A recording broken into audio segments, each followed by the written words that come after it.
Hello and welcome, ladies and gentlemen, to a new episode of the Voice of the Continent on Nile TV International. I'm Saad, where we bring you the latest updates and the reports and the insights from across the continent. And in our episode for today's edition, we shall talk more about the Zimbabwean president's term extension, and also we're going to talk about the crucial update on Ebola outbreak and also Egypt's dramatic World Cup, the exit. And also we shall dive inside more the unfolding humanitarian crisis which is happening in Sudan, and with a special feature on the legacy of the Nelson Mandela. A short break and we'll be right back, so stay tuned.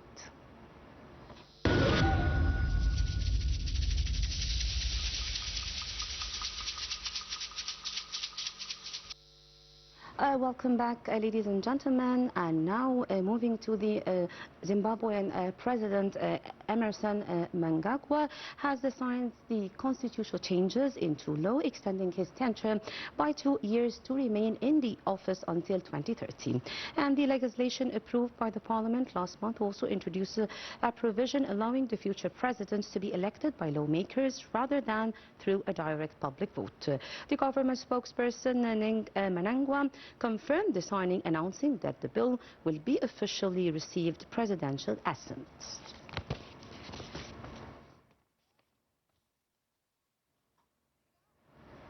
And moving to our second news item, the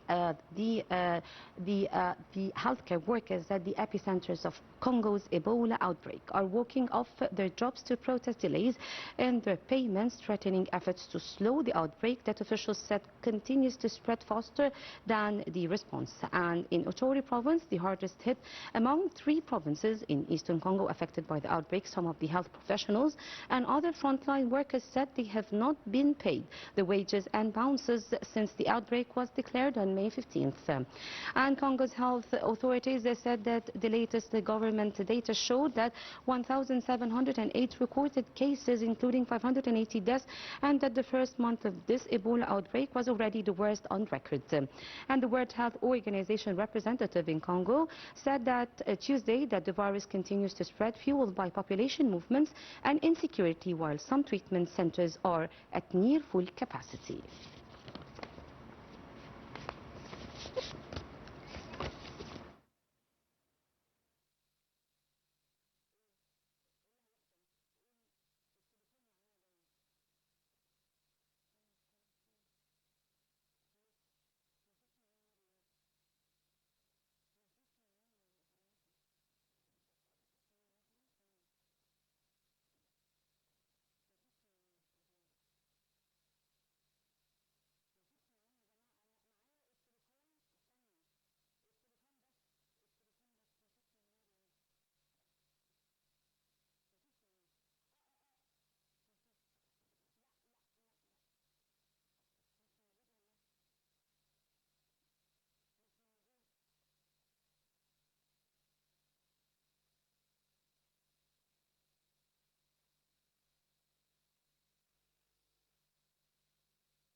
Meters wide, a concrete floor for a bed, a bucket for a toilet.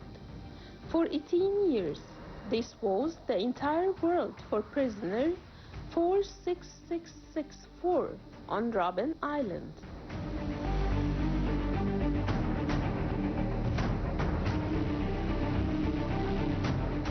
The regime that locked him there did not just want to imprison his body. They wanted to bury his voice. They wanted the world to forget that a man named Nelson Mandela ever existed.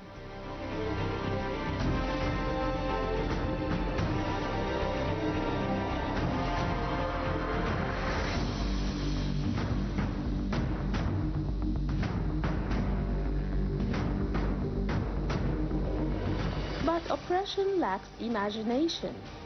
They thought they had buried a dissident. They did not realize they had planted a seed. Outside those stone walls, the machine of apartheid reigned with absolute brutality.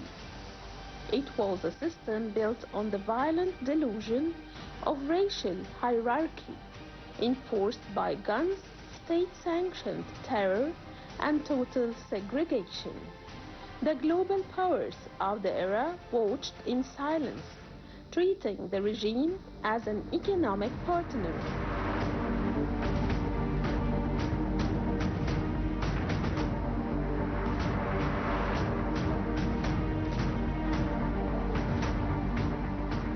To them, Mandela was an incarcerated radical. But from inside that 2-meter cell, the voice of the continent could not be muffled. It leaked through the limestone. It traveled across borders, turning a local struggle for human dignity into a global crusade for justice. The world was forced to look. The world was forced to choose. When the prison gates finally opened after 27 years, on February 11, 1990, the world braced for an explosion of vengeance. A nation burned by decades of systemic violence stood on the absolute racial civil war.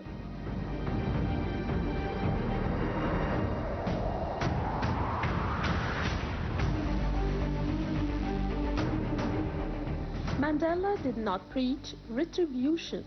He demanded justice wrapped in radical reconciliation. He looked his jailers in the eye, not as a victim, but as their leader. In 1994, as he took the oath as South Africa's first democratically elected black president, millions cast a ballot for the first time in their lives. He did not just break the chains of apartheid, he broke the cycle of historical hatred. Today, as the global community honors Nelson Mandela International Day, the true voice of Madiba transcends historical nostalgia. His legacy is not a statue to be admired.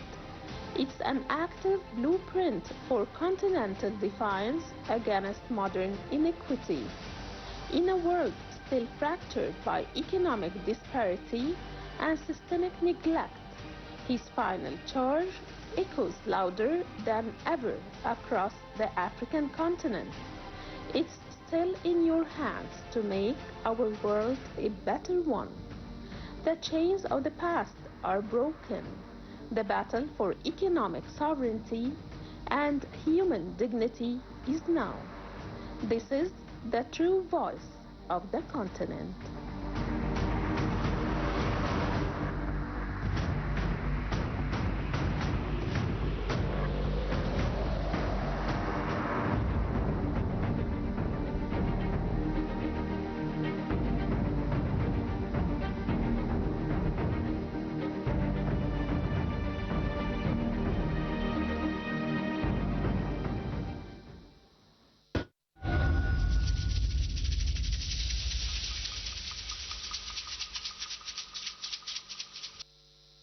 And welcome back, ladies and gentlemen, and you're still on the Voice of the Continent. And moving to our topic, the Sudan remains at the center as one of the world's most the humanitarian crises, as the fighting between the Sudanese armed forces and the Parliamentary Rapid Support Forces continues to intensify. So let's see more details in the coming report, and we'll be right back.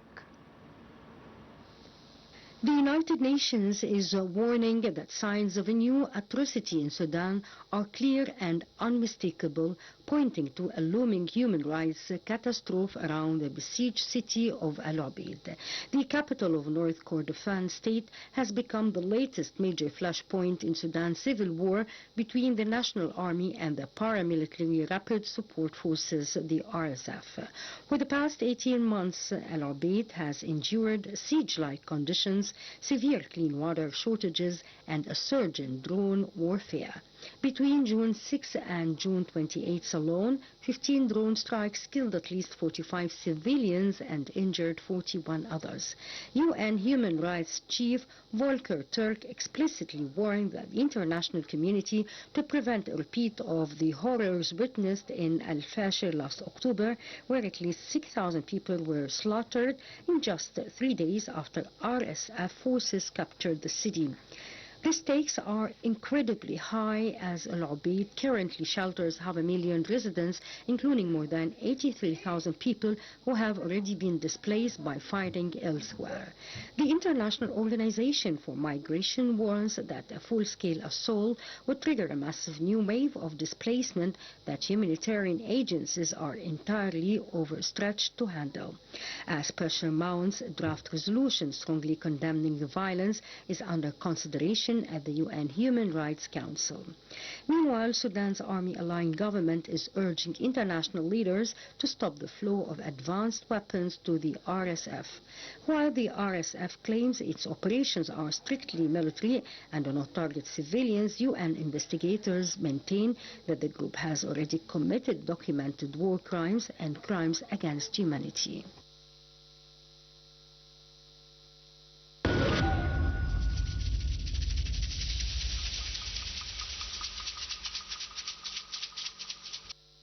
Welcome back, and to shed more light on the crisis in the Sudan, we are joined over the phone by Ambassador Raouf Saad, the former Assistant Foreign Minister.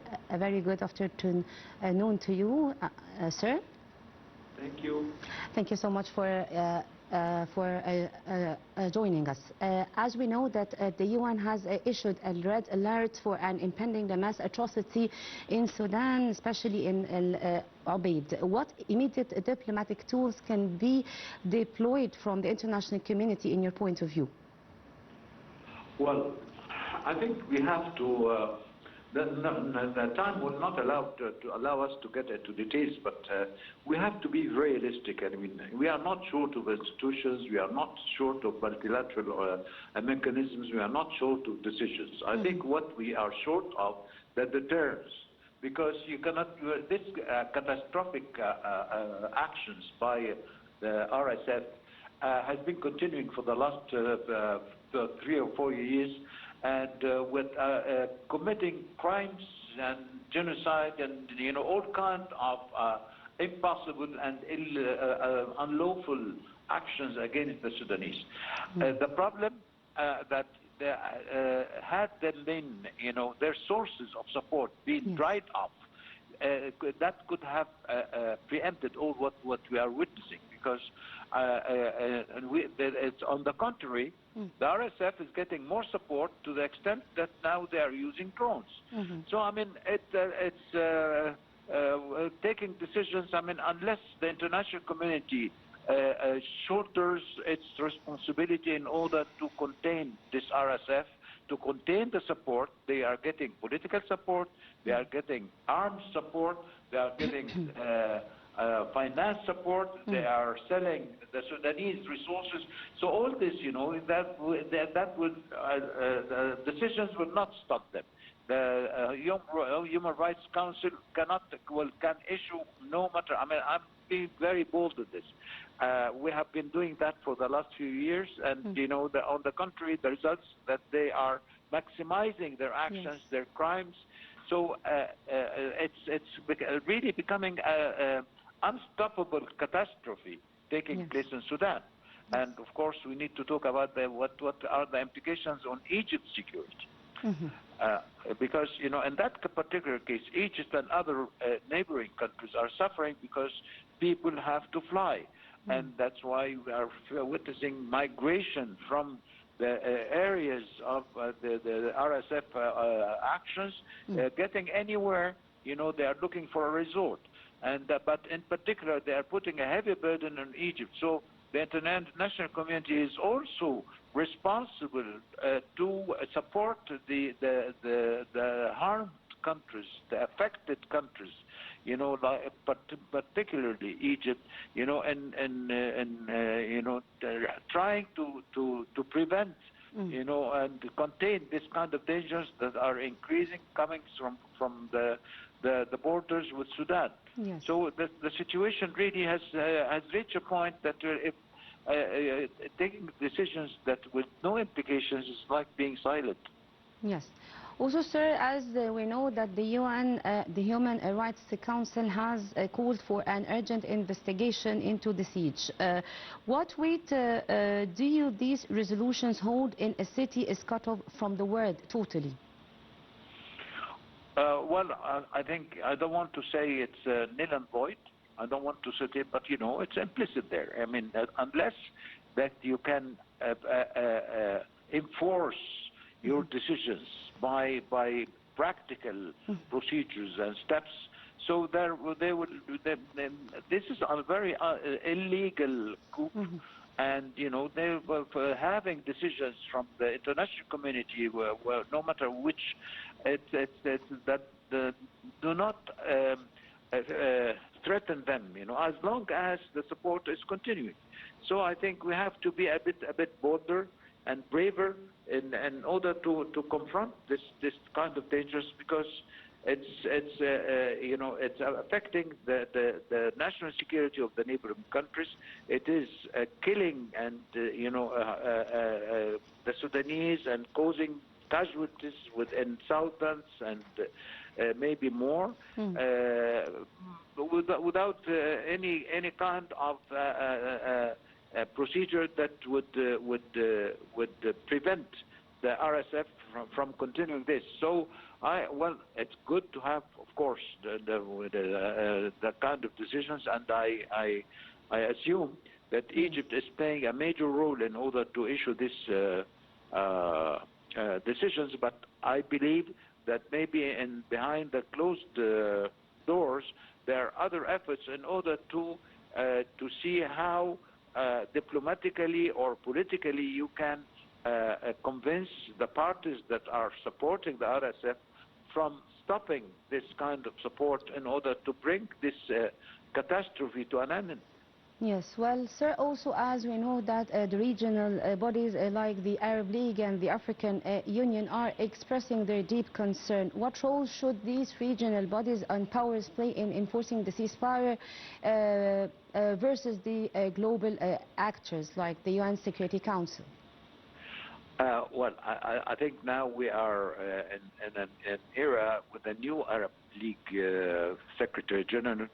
And well, knowing him, you know, I know that he is a very pragmatic politician, and yes, I believe that, you know, he would, that was a major crisis. It's happening, you know, and at the beginning of his term. And it's as much as it's a challenge, but I think it represents an opportunity for the Arab League to try to attempt, you know, to take a more practical decisions. Of course, it's not up to the Secretary General, but I believe that he might or may take a démarche, you know, with the Arab countries in order to, because the Arab countries are involved. I mean, after all, Sudan is an Arab country. Yes. And that in order to see how best we can start a practical plan in order to contain this problem and to bring finally and eventually peace to the Sudanese people, and to give a country which is very rich with resources in order to become a normal country that can live in dignity and produce, you know, with its rich resources, you know, what can provide it with all possibilities to progress and to have a future. So and that applies as well on the African Union. African Union is quite responsible, but not only in terms of just taking decisions, because you know, in the case of Sudan, it's surrounded by many countries, and I believe one of the possibilities that could help, that how to you know, strengthen the control over the borders in order to provide a kind of wall against, you know, the support that the RSF is getting from outside the country. But eventually we need the international community, Africa and the Arab world, they have to wake up for a practical procedure that would implement the decisions that they are taking. Well, sir, also if the international community, as you said, fails, for example, to act swiftly in the Kordofan region, what are the broader geopolitical implications that can impose on the stability?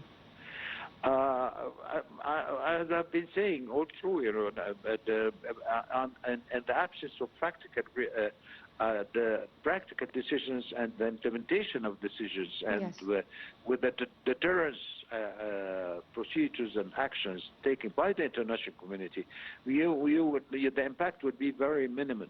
And but maybe the kind of, I always believe that the crises are the entry or the exit to have solutions, and maybe this time, you know, with a new era for the Arab League, with the concern and it's being felt by the international community as well, with the AU, with the United Nations, with the Human Rights Council, that there is something, you know, that the word, I mean, the region is witnessing. I mean, see what's happening in Gaza, see what's happening in Sudan.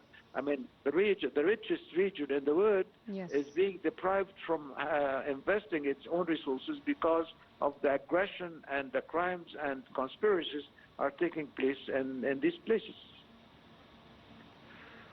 Well, so also, as we know that there are over 500,000 civilians has been trapped inside